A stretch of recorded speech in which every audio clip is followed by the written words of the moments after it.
حقیقت سے بہت دور ہے خواہش میری، پھر بھی خواہش ہے کہ ایک خواب حقیقت ہو جائے۔ وہی تو فیصلہ کرتا ہے پتھر کے مقدر کا، کسے ٹھوکر پر رکھنا ہے، کسے اسود بنانا ہے۔ حضرت علی نے فرمایا ہے، نصیب ہار جاتا ہے لیکن دعائیں ہمیشہ جیت جاتی ہیں۔ بس یقین کے ساتھ اللہ سے مانگتے رہو، وہ رب تمہیں کبھی مایوس نہیں ہونے دے گا انشاءاللہ۔ حضرت علی نے فرمایا ہے، پسند اسے نہ کرو جو دنیا میں سب سے زیادہ حسین ہو، بلکہ پسند اسے کرو جو تمہاری عزت کرے۔ رومی فرماتے ہیں، عورت کتنی ہی کمزور کیوں نہ ہو لیکن مرد اس کا مقابلہ کبھی نہیں کر سکتا۔ عورت اس وقت ڈھیلی پڑ جاتی ہے جب مرد اس کی پیشانی پر بوسہ دیتا ہے۔ حضرت علی فرماتے ہیں، اللہ پاک مخلص دلوں کے ساتھ کبھی ناانصافی نہیں کرتا۔ بدترین خوشی وہ ہے جو کسی کو دکھ دے کر حاصل ہو۔ نفرت ہے مجھے ایسے لوگوں سے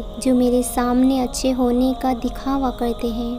کسی انسان کا مکمل خاموش ہو جانا چیخ کر رونے کے برابر ہے۔ حقیقی تعلق وہی ہوتا ہے جو وقت، حالات، ضرورت اور مزاج کے بدلنے کے باوجود بھی قائم رہتا ہے۔ دوسروں کے گناہ گننے سے بندہ خود پارس نہیں بن جاتا۔ جب تک غلط فہمی کی کینچی کو تالے لگتے رہیں گے، رشتوں کے کاغذ محفوظ رہیں گے۔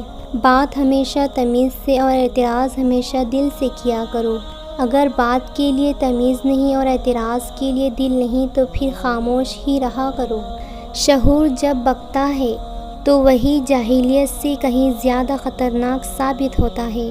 مخلص انسان نرم ریت پر چلنے والے کی مانند ہوتا ہے، جس کی کوئی آواز نہیں ہوتی لیکن اس کا نشان موجود رہتا ہے۔ میں نایاب الجھنوں کی مکمل کتاب ہوں، مجھے میرے سوا کوئی نہیں سمجھ سکتا۔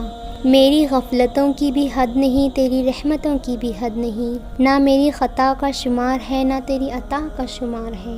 کوئی جنت کا طلب ہے تو کوئی غم سے پریشان ہے۔ غرض سجدے کراتی ہے، عبادت کون کرتا ہے؟